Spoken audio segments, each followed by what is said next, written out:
Hello guys, நான் உங்கள் vs பேசுகிறேன். இன்றைக்கி நம்ம பார்க்க போகிற அனிமே சீரிஸோட நேம் வந்து the wrong way to use healing மேஜிக்ன்ற அனிமே சீரிஸோட 4th எபிசோடு தான் இன்றைக்கி நம்ம பார்க்க போகிறோம். அதனால் நீங்கள் நம்ம சேனலுக்கு புதுசாக இருந்தீங்கன்னா சப்ஸ்கிரைப் மட்டும் பண்ணாமல் அது கூட இருக்க பெல் ஐக்கனை கிளிக் பண்ணி வச்சுங்க. அப்போ தான் நான் போகிற வீடியோலாம் நோட்டிஃபிகேஷன் வரும். இதுக்கு முன்னாடி ஒரு 3 எபிசோட் போட்டிருப்போம். அதை பார்க்கணும்னு நினைக்கிறவங்க, அதே மாதிரி பார்க்காதவங்க பிளேலிஸ்ட்டாக கிளியர் பண்ணி வச்சிருக்கேன் நம்ம சேனலில். அதை போய்ட்டு செக் பண்ணி பாருங்கள். அது மட்டும் இல்லாமல் இன்னும் ஒரு சில அனிமே சீரிஸை நம்ம போட்டுன்னு இருக்கோம், அதையும் போய் செக் பண்ணி பாருங்கள். சரி வாங்க நம்ம கதைக்குள்ள போகலாம். போன எபிசோடோட ஸ்டார்டிங்லேயே நம்ம ரோஸும் சொல்லியிருப்பாங்க, டீமன் லார்டோட ஆர்மியை சேர்ந்த வீரர்கள் எல்லாருமே நம்ம நாட்டை அட்டாக் பண்றதுக்காக தயாரா இருக்காங்க. அப்ப ஹீரோவும் இது கேட்டு ஷாக் ஆயிட்டு, அப்படின்னா அந்த வார் முடியலையா ஒண்ணுமோ?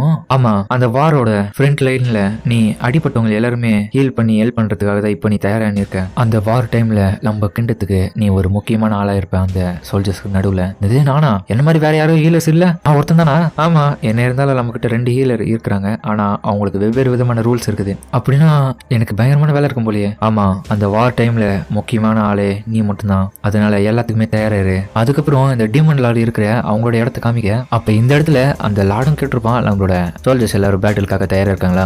ஆமா சார், எல்லாமே தயார் நிலையில தான் இருக்குது. உங்களோட உத்தரவுக்காக தான் எல்லாருமே காத்துன்னு இருக்காங்க. நல்லது. சரி, அந்த பேட்டில் நீ எந்த விதமான கமெண்டியும் முன்னிருந்து சொல்லாத. அந்த வேலைக்கு நீ பண்ண வேணாம். அதனால அந்த ஃபைட்ல நம்ம ஜெயிக்கிறதுக்கான வாய்ப்பு இருக்காது. சரி, முடிவா நீங்க என்னதான் சொல்ல வரீங்க? என்ன நீ இப்படி கேட்டுட்டேன்? சரி அமிலா, சரி கிளம்பு. ஓகே சார் அப்படின்னு அவங்களும் கிளம்பி வர. அப்ப வரும்போதே அவங்களும் திடீர்னு கொஞ்சம் பதட்டத்தோட நின்று இருக்காங்க. அதை பார்த்துட்டு வேற ஒரு டீமனும், என்னடா இது 3rd ஆர்மி கமாண்டர் ரொம்ப நர்வஸா இருக்க மாதிரி தெரியுது. டீமன் லார்டு கூட எதுனா மனஸ்தாபமா? நீங்க நினைக்கிற மாதிரிலாம் எதுவும் நடக்கல மாஸ்டர் டாக்டர்.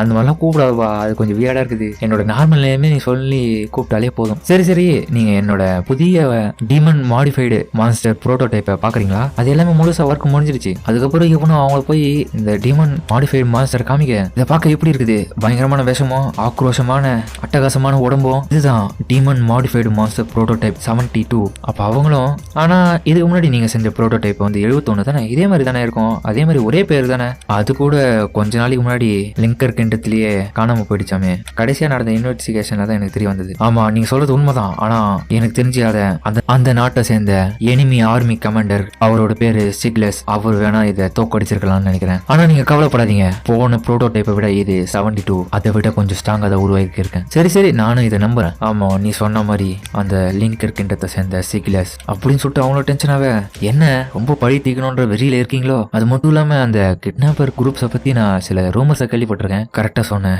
அந்த கிட்னாப்பர் குரூப்பை சேர்ந்தவங்க யாருமே அவ்வளவா ஃபைட் பண்ண மாட்டாங்க. பேட்டில் ஃபீல்டுல அடிப்பட்ட சோல்ஜர்ஸை அவங்க அந்த இடத்துல இருந்து தூக்கிட்டு போறாங்க. அது மட்டும் இல்லாம அவங்களோட மூவ்மெண்ட் எல்லாமே ரொம்ப ஃபாஸ்டா இருக்குது. அவங்க எல்லாருமே அவ்வளவு தகுதி வாய்ந்தவங்களா என்ன? அப்படிலாம் இல்ல. இதுலயும் முக்கியமா உங்களோட பாஸா இருக்கிறது அந்த ஒரு ஹீலர் மட்டும்தான். அவ தான் அந்த ஃப்ரண்ட் லைன்ல இருந்து எல்லாரையும் காப்பாத்தி சண்டை போடுவா. அவ ஃபைட்டிங்லயும் சரி எல்லாத்துலயுமே சரி பயங்கரமான ஆளு. அந்த உமனை பார்த்தா மட்டும் என்னோட மாஸ்டர் கொஞ்சம் பின்னாடி தள்ளி போனாரு. ஆனா ஒரு நாள் இல்ல ஒரு நாள் கண்டிப்பா அவ என்னோட கையால தான் சாவு அவளுக்கு. சரி சரி, இப்ப வரப்போற பேட்டில கூட நீ யாருக்கும் கமெண்ட் பண்ற மாதிரி போலியாமி பேச்சு வேற யாரோ போட்டிருக்காங்க போல. ஆமா, அதை பத்தி எனக்கு எந்த விதமான கவலையும் கிடையாது. நான் அந்த ஃப்ரண்ட் லைன்ல இருந்து யாருக்கும் கைடன்ஸ் கொடுத்து நான் சண்டை போட போறது கிடையாது. எனக்கு பதில் அந்த இடத்துல நின்று சண்டை போட போற ஆளு the immortal dark magic user black knight. அவர் தான் முன்னாடி போறாரு. அப்படின்னு பார்த்தா அவனுக்கு முன்னாடி ஒரு படையே இருக்குது. அதுக்கப்புறம் நம்ம ஹீரோ காமிக்க, அவனும் எல்லாம் முடிஞ்சுட்டு ஜாலியா ஜம்முன்னு தூங்கி ஏஞ்சோம். இப்பதான் நல்லா இருக்குது, என்ன ஓட்டம் அப்படின்னு அவனும் சொல்லிட்டு அதுக்கப்புறம் ஏஞ்சி இவனோட அந்த ப்ளூ கிறிஸ்லி கிராண்ட் கரடியை பாக்கிறதுக்காக வரான். அங்க வந்தா என்னப்பா இவ்வளவு நேரம் தூங்கிறேன்னு இவன் பேச்ச கேட்டு அதுவும் ஏஞ்சிக்க. அதுக்கப்புறம் இவனும் அதுக்கு பிரேக்ஃபாஸ்டுக்காக பழம் எடுத்துன்னு வந்திருக்கான். அதுக்கப்புறம் இவனும் ஊட்டி விட, இவனும் என்ன இது எவ்வளவு நல்லா இருக்கா இருக்குது அப்படின்னு ஒன்னு எடுத்து சாப்பிட, நல்லா இருக்குது அப்படின்னு பார்த்தா அதை பிடிங்க அந்த கரடியா சாப்பிடுது. இன்னொரு பக்கம் அவனை மயக்கிறதுக்காக அந்த கரடிக்கு பின்னாடி இருந்து அந்த முயலை எட்டி பார்க்க, ரொம்ப அழகா இருக்கு. இதுக்கெல்லாம் மயங்காது. இல்ல இல்ல, நீ என்ன இது பண்ணாலும் நான் மயங்க மாட்டேன். அதுக்கெல்லாம் அது திரும்பியும் போயிட்டு அந்த மாதிரி பண்ண எல்லாம் பழத்துக்கோசம் தான். சரி சரி, சும்மா என்ன வெறுப்பு எதுனே இருக்கு சொல்லிட்டு அதுக்கும் ஒரு பழத்தை கொடுக்க அது அமைதியா சாப்பிட்டு இருக்குது. எனக்கு தெரியும் நீங்க தான் ப்ளூ கிரீன். இதை கேட்ட ரோஸும், என்னது ப்ளூ கிரீனா? ரோஸ் நீங்களா? இதோட பேர் என்ன சொன்ன? ஆமாங்க, இதோட பேரா அந்த புக்ல படுது ப்ளூ கிறிஸ்லி தான். அதான் சுருக்கமா ப்ளூ கிரீன் சொன்னேன் அப்படின்னு சொல்ல, இவங்க பண்ற காரியத்துல அவங்களும் பார்த்து முயற்சின்னு இருக்காங்க. சரி ஆனந்தாச்சு. இதுக்கப்புறம் இவனும் நம்மளோட ரெஸ்கியூ ஸ்குவாட்ல அவன் ஒரு ப்ராப்பர்ட்டியா மாறிட்டான் நமக்கு. இவன் ஒரு ப்ராப்பர்ட்டியா? இவனை வச்சு இதுக்கப்புறம் பயங்கரமான வேலையை நான் பண்ண போறேன் அப்படின்னு அவனும் வில்லத்தனமா பார்க்க அதுவும் பயந்து உள்ள போய் ஒளிஞ்சுக்குது. சரி சரி, என்னதான் பிளான் பண்ணிருக்கீங்க அப்படியே? அப்புறமா பார்த்தா நம்ம ஹீரோக்கு தான் அந்த பிளானு. அந்த ப்ளூ கிறிஸ்லிய நம்ம ஹீரோ சமந்து ட்ரைனிங் பண்ற மாதிரி பண்ணிருக்காங்க. இதுக்கு எல்லாத்துக்குமே நான் தான் அழுவணும் கன்ஃபார்ம். இவன் பார்த்தா இவன் பயந்துட்டான் அந்த டைம். இவன் கூட சேர்ந்து நான் இப்போ ஓர நிலைமையா வந்துச்சு நம்மளுக்கு. ஏய் இது உன்னோட ட்ரைனிங்ல ஒரு பார்ட் தான், ஞாபகம் வச்சுக்க சரியா? ஏன்னா வார்ல எத்தனை ஒரு அடிப்பட்ட சோல்ஜர் இருக்க, அந்த டைம்ல நீ அவரை தூக்கின்னு ஓடுற வரத்துக்காக தான் இந்த பிராக்டிஸே. என்னது அவரை நான் தூக்கின்னு வரணுமா? சரி சரி பேசாத போ அப்படின்னு சொல்லிட்டு இவனும் போக, பரவாயில்ல இவன் அந்த அளவுல வெயிட் இல்ல கம்மியா தான் அப்படின்னு சொல்லிட்டு அவனும் தூக்கின்னு போறான். இந்த டைம் இவன் போகும்போது முதல்ல இருந்து இவன் அட்டாக் பண்ண, டேய் என்னடா பண்றீங்க? அதுவா பிக் சிஸ் எதுவும் உனக்கிட்ட சொல்லல? பேட்டில் ஃபீல்டுல எனிமி கிட்ட மாட்டாம அடிபட்டவங்களை தூக்கின்னு போறதுக்காக தான் இந்த பிராக்டிஸே. அதுல எனிமிய வந்து உன்னை பிடிக்க கூடாது, அட்டாக் பண்ணா அத மாதிரி நீ தப்பிச்சு ஓடணும், அதனால நாங்க என்ன வேணா பண்ணுவோம்டா அப்படின்ற மாதிரி சொல்ல, அதுக்கப்புறம் ஹீரோ அவனுக்கு தப்பிச்சு ஓடுறான். ஒரு பொரிய இவனுக்கு வைக்க, ஆனா நம்ம ஹீரோ அசல்ட்டா அதெல்லாம் தாண்டி வந்துடுறான். கூடவே அவனோட ஹீலிங் மேஜிக் அவனை யூஸ் பண்றதுனால அவனோட உடம்பு டயர்டாவும் போயினே இருக்கான். ஒரு கட்டத்துல இவனும் டயர்டா அப்படியே படுத்துற. அப்ப நம்ம ரோஸும் என்னடா ரொம்ப டயர்ட் ஆயிட்டேன்னு, இந்த பிராக்டிஸே உனக்கானது, ஏன்னா ஹீலர்ஸ் எப்பவுமே மத்தவங்களை ரெஸ்கியூ பண்ணி அவங்களுக்கு ஹீல் பண்றது மட்டும்தான் வேலை. அதனால ரெஸ்கியூ பண்ணும்போது அவங்களை தூக்கிட்டு வரும்போது நீ எந்த விதத்திலயும் டயர்ட் ஆகாம எனர்ஜியோட வரணும், அதுக்கான பிராக்டிஸ் தான் இது. அதனால நீ அந்த அளவுக்கு எனர்ஜியை புஷ் பண்ணி அதிகமான லெவல்ல நீ அவங்களுக்கு சீக்கிரமா ஹீல் பண்ணணும் அப்படின்னு சொல்லிட்டு இவனுக்கு கொஞ்சம் ஹீல் பண்றாங்க. அவங்களும் ரொம்ப தேங்க்ஸ் ரோஸ். சரி இதுக்கப்புறம் பர்மிட் கார்டு கொடுத்து நீ டவுன் உள்ள போயிட்டு சுத்தினு வா, அது மட்டும் இல்லாம இவனையும் தூக்கின்னு போ. என்ன சொல்றீங்க? இவனை தூக்கின்னு போனா மக்கள் யாரும் பயப்பட மாட்டாங்க? சொன்னதா சைடா போடா. அப்புறமா இவனும் அது கரடி பையில தூக்கின்னு போல மக்கள் எல்லாரும் பார்த்துட்டு, ஏய் அது ப்ளூ கிறிஸ்லி கரடி தானே அப்படின்னு பார்த்து எல்லாரும் ஆச்சரியம் மட்டும் தான் பண்றாங்க. ஆனா ஹீரோவோ என்னடா இது ஒரு கரடி மாஸ்டர் தூக்கின்னு போயின்னு இருக்க, எல்லாரும் அசால்ட்டா பார்த்துட்டு இருக்க, ஒருத்த கூட பயப்பட மாட்டானே. அப்ப இவனும் தூக்கின்னு போகும்போது கரெக்டா அந்த கரடி பையிலும் ஏதோ ஒரு வாசனை மோந்து பார்த்துட்டு, ஏ அங்க கூட்டணும் போ அப்படின்னு கை காட்ட, எங்க ஓ அங்கேயா சரி சரி. அதுக்கப்புறம் பார்த்தா நம்ம ஹீரோ காலையில கொடுத்த அந்த பழத்தை தான் இதுவும் மோந்து பார்த்துட்டு அந்த இதுக்கு வந்தது. வெல்கம் வாங்க வாங்க ஃப்ரெஷ்ஷான ஃப்ரூட்ஸ் வாங்கின்னு போங்க. சாரிங்க நான் எந்த பணமும் கொண்டு வரல. சரி இந்த பழத்தோட பேர் என்னதுங்க? தம்பி இதுவா? இது லோக்கல்ல ரொம்ப ஃபேமஸான ஃப்ரூட்பா, இதோட பேரு பெர்லிஸ். அதே மாதிரி எனக்கு ஒரு கொஸ்டினுங்க, ஆனா தப்பா நினைச்சுக்காதீங்க. என் பின்னாடி இவ்வளவு பெரிய மாஸ்டரை சம்மந்துக்கு நானும் போயின்னு இருக்கேன், நான் சுத்தி இருக்கிற மக்கள் யாரும் அந்த அளவுக்கு பயப்படுற மாதிரி தெரியலையே. தம்பி நீ அந்த ரெஸ்கியூ ஸ்குவாட்ல ஒரு மெம்பர் தானே? ஏன்னா உன்னோட யூனிஃபார்ம் வச்சே தெரிஞ்சுக்கினேன். ஓ ஆமா தம்பி, அந்த ரெஸ்கியூ ஸ்குவாட்ல இருக்கிற எல்லா மெம்பர்ஸுமே இந்த சைடு நிறைய முறை வந்துட்டு போயினே இருப்பானுங்க, அதெல்லாம் இங்க சகஜமா நடக்கிற விஷயம் தான். ஓ அப்பனா நம்ம கேங் சேர்ந்த பசங்க தான் அடிக்கடி வந்துட்டு போயிருக்கானுங்க இந்த சைடு. இப்போ நீங்க சொன்ன டீட்டெயிலுக்கு ரொம்ப நன்றிங்க, ஆனா நான் அடுத்த முறை வரும்போது கொஞ்சம் பழங்களை நான் வாங்கிட்டு போறேன். சரி சரி தம்பி, இவ்வளவு நாளா நல்லா ஃப்ரெண்ட்ஸா பேசிட்டு போனால அதனால ஒரே ஒரு பழமாச்சு வாங்கிட்டு போ. அப்படியா உங்களுக்கு எதுவும் ஆட்சி பண்ணல அப்படின்னு சொல்லிட்டு அந்த பழத்தை வாங்கி அந்த கரடி கொடுக்க அவனும் உயிரோட கையை மீது, சரி ஏடா இப்படி பண்ற, கையெல்லாம் போய் ஈரமாயிடுச்சு, சரிங்க நான் போயிட்டு வட்டா இன்னொரு முறை பாக்கலாம் அப்படின்னு அவனும் சொல்லிட்டு அந்த இடத்துல இருந்து கிளம்ப. அப்ப இந்த பாட்டிக்கு பின்னாடி இருந்து அந்த பையனை பார்க்க அந்த ரெஸ்கியூ கார்ல இருக்க மாதிரி தெரியுது. ஆமா ஆமா பார்க்க நல்ல பையனா தான் தெரியறான். நீ என்ன நினைக்கிற? ஆமாக்கோ ஒன்னும் இல்ல, ஆனா இவங்களை பார்க்கும்போது தான் எனக்கு ஹீரோயின் நினைப்பே வருது. ஒருவேளை மேபி இதுக்கப்புறம் ஆகலாம். அதுக்கப்புறம் நம்ம ஹீரோ தான் காமிக்கிறாங்க. அப்ப நம்ம ஹீரோவும் வரும்போது சைட்ல ஒருத்தன் அவனை பார்த்துட்டேன், ஹீரோவா அவன் நல்லா கண்டுக்காம அவன் பாட்டுன்னு போயின்னு இருக்கான். பின்னாடி இருந்து அவனும், டேய் ஒரு நிமிஷம் நில்றா உங்ககிட்ட ஒரு விஷயம் சொல்லணும்டா. அப்ப இவனும் கண்டுக்காம போக, டேய் கத்த முடியலடா நில்றா, எவ்வளவு ஃபாஸ்ட் ஆகுறான். என்ன காரணம்டா, இவன் ட்ரைனிங் பண்றதுனால இவனோட ஸ்பீடுக்கு அவன் ஈடு கொடுக்க முடியல, கத்தவும் முடியல, கத்தனால காதல் வாங்குறதுனால திடீர்னு தடுக்கி விட ஹீரோ இதை நோட்டீஸ் பண்ணிட்டு உங்களுக்கு ஒண்ணும் இல்லையே. அதுக்கப்புறம் பார்த்தா நம்ம ஹீரோ தான் ஹீல் பண்ணிட்டு இருக்கான் இவனுக்கு. அப்ப அவனும் ரொம்ப தேங்க்யூ தம்பி, தேவையில்லாம உன்னை வேலை வாங்கிட்டேன். அப்படிலாம் இல்லைங்க, சரி எதுக்காக எனக்கு கூப்பிடணும்னு நினைச்சீங்க? அதுவா என்னோட ஜூனியருக்கு ஹலோ சொல்லணும்னு சொல்லிட்டு தான், ஆனா பட் நான் எந்த விதத்திலயும் யூஸ் ஆக மாட்டேன். ஏய் ஜூனியரா? ஆனா என்னோட கேப்டன் உங்களை பத்தி எதுவும் சொல்லியே. ஓ என்னோட பேரு ஆர்க்ரா ஃப்ளோயூர், நானும் அந்த ரெஸ்கியூ ஸ்குவாட்ல ஒரு ஹீலர் தான் தெரியுமா? அப்படின்னா நீயும் ஒரு ஹீலர் தானா? அது மட்டும் இல்லாம நீ வேற ஒரு வேர்ல்டுல இருந்து இந்த இடத்துக்கு சமன் பண்ணி உன் கூட இன்னும் ஒரு சில ஹீரோஸ் வந்திருக்காங்களா? ஆனா அந்த இடத்துல நடக்கிற ட்ரைனிங் எல்லாம் நம்ம உடம்புல அவ்வளவு செட் ஆகுதுராப்பா தம்பி. ஆனா நீ உண்மையிலேயே சூப்பரான பையன் தான்டா. ஏன்னா கேப்டன் கொடுக்குற ட்ரைனிங் எல்லாம் பொறுத்துக்குன்னு பயங்கரமா நீ வேலை செய்யறிய. அது மட்டும் இல்லாம என்னோட சிஸ்டர் கூட அந்த அளவுக்கு செய்வாளான்னு தெரியல. எதோ உன்னோட சிஸ்டரா? உன்னோட ஹீலரா? ஆமா, அவ என்னை விட 5 வயசு சின்ன பொண்ணு தான். நாங்க இந்த டவுன்ல ஒரு கிளினிக் நடத்தின்னு வரோம், மக்களுக்கு எங்களோட ஹீலிங் மேஜிக் யூஸ் பண்ணி ஹெல்ப் பண்ணி இருக்கோம் எல்லாருக்கும். அப்படின்னா நீங்க இப்போ கொஞ்ச நேரத்துக்கு முன்னாடி அடிபட்டது நீங்களே ஹீல் பண்ணிருக்கலாம்ல?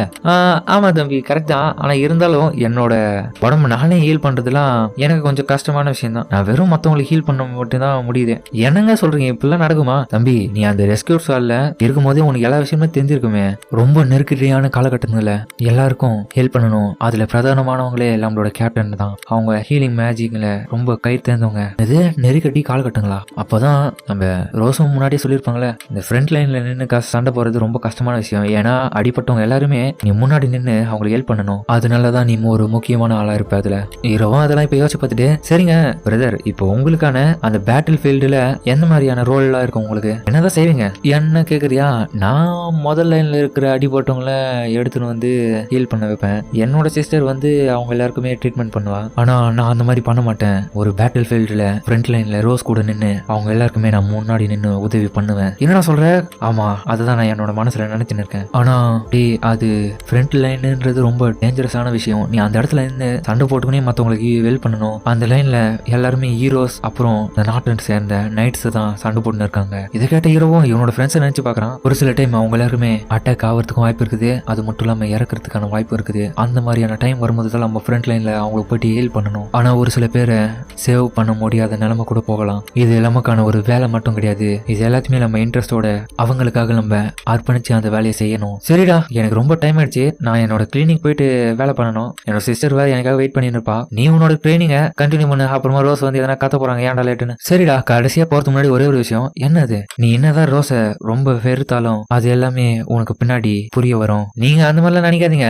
நான் அவங்களெல்லாம் எந்த விதத்திலையும் வெறுக்கவே மாட்டேன். அவங்க என்னதான் என்கிட்ட கொஞ்சம் கடுமையா நடந்துக்கினாலும் அப்பப்போ அவங்கள கலாய்க்கிறதுல எனக்கு நிம்மதி கிடைக்குது. சரி, போயிட்டு வரட்டா? சரிடா, பார்த்து போயிட்டு வா அப்படின்னு இவரு கிளம்புறதுக்கு முன்னாடி, கேப்டன் ரோஸ், நீங்க ஃபைனலி ஒருத்தனை கண்டுபிடிச்சிட்டீங்க. அப்ப இவங்களோட சிஸ்டரும், அண்ணா இந்த இடத்துல தான் இருக்கியா?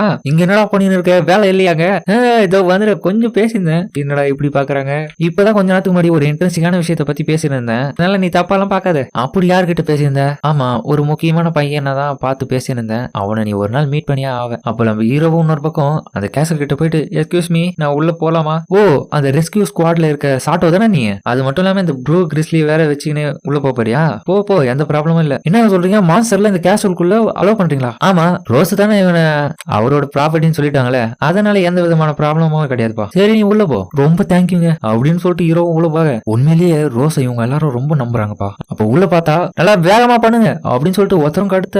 அதுக்கப்புறம் பார்த்தா இந்த இடத்துல நிறைய பேரு ஸ்வாட் பிராக்டிஸ் தான் பண்ணிக்கின்னு இருக்காங்க. இதெல்லாம் பாத்துக்கின்னு போயின்னு இருக்க. அப்ப முன்னாடி பார்த்தா இவங்க எல்லாரும் ட்ரைனிங் பண்ணி இருக்கும்போது நம்ம சென்பாய் தான் கலக்கின்னு இருக்காங்க. இப்ப அவங்களும் நம்ம உசட்டா வரது பார்த்துட்டு, ஏய் எப்படா வந்த? இங்க வாடா, அங்க வேடி பார்த்துன்னு இருக்கேன்னு சொல்ல, இவனும் பார்த்துட்டு, ஓ சென்பாய் எங்கதான் இருக்கீங்களா?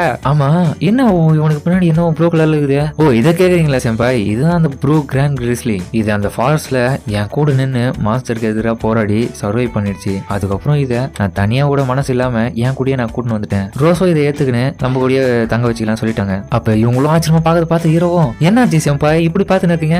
சாட்டோ, உண்மையிலேயே நீ லேக்கே சூப்பர் சந்தாண்டா, இது உன்னோட பெட்டு தானே இப்போ? ஆமாமா அப்படின்னு சொல்லலாம். இதை அப்பனா இதை நான் ஒரு தடவை தொட்டு பாக்கணும்டா. இந்த நாட்டோட ஹீரோக்கு அப்புறம் ஹீரோயின் நான் தான்டா, இதை தொட்டு பாக்கணும்டா அப்படின்னு அவங்களும் தொட்டு பார்க்க, அது கையவே தட்டி விட்டுருது. புழு சாக்லேட் இருக்க ஹீரோவும், செம்பாய் நீங்க தப்பா நினைச்சுக்காதீங்க, இவன் அப்படிதான் கொஞ்சம் யாரோ புதால் பார்த்தா இப்படிதான் பண்றான், அதனால நீங்க தப்பா நினைச்சுக்காதீங்க. ஜெய், என்னடா சொல்ற? அதெல்லாம் கிடையாதுடா, இது இப்பதான் இப்படி எல்லாம் பண்ணி நான் பார்த்ததே இல்லடா, சூப்பரா பண்றா இது. அப்படியே செம்பாய், ஓகே. அது மட்டும் இல்லாம இது கூட நான் பேர் வச்சிருக்கேன், ப்ளூ கிரீன். நல்லா இருக்குதுடா பேரு. ஏய், நம்ம ரெண்டு பேரும் ஃப்ரெண்ட்ஸா இருக்கலாமா அப்படின்னு சொல்லிட்டு அவங்களும் கையை அதோட வாய்கிட்ட எடுத்துன்னு போக, அதுவும் கடிச்சு உள்ளுக்குள்ளேயே வச்சுக்குது. அப்ப இவங்களும் சாக்காவே இன்னொரு பக்கம் ஹீரோவும், செம்பாய் நீங்க கவலையே போடாதீங்க, அவளே எதுவும் பண்ண மாட்டான், நீங்க தப்பா நினைச்சுக்காதீங்க. ஏ ப்ளூரின் விட்டுராடி வேணாண்டா அப்படின்னு சொல்லிட்டு அவன் கையை விட்டுட்டு இவன் கையை பிடிச்சிக்கிறான். என்னடா எனக்கு சொன்ன பார்த்தா இப்போ உன் கையை அவன் பிடிக்கிறான், அதனால நீ தப்பா நினைச்சுக்காத, அந்த பையன் அப்படிதான் இவனை கலாய்க்கிறாங்க. அதுக்கப்புறம் ஹீரோவும், செம்பாய் என்ன உங்க கை இப்படி ஆயிட்டு இருக்குது? அது என்னடா இவ்வளவு பெரிய விஷயம்லாம் இல்ல, கடினமா உழைக்கிறதுனால கை இப்படிதான் ஆகும், கூட பாத்துக்கலாம், இதனோட பலனா அந்த பேட்டில் தான் எல்லாமே தெரியும், நீங்க கொடுங்க நான் ஹீல் பண்றேன்னு சொல்லிட்டு ஹீரோவும் ஹீல் பண்ண, சூப்பர்.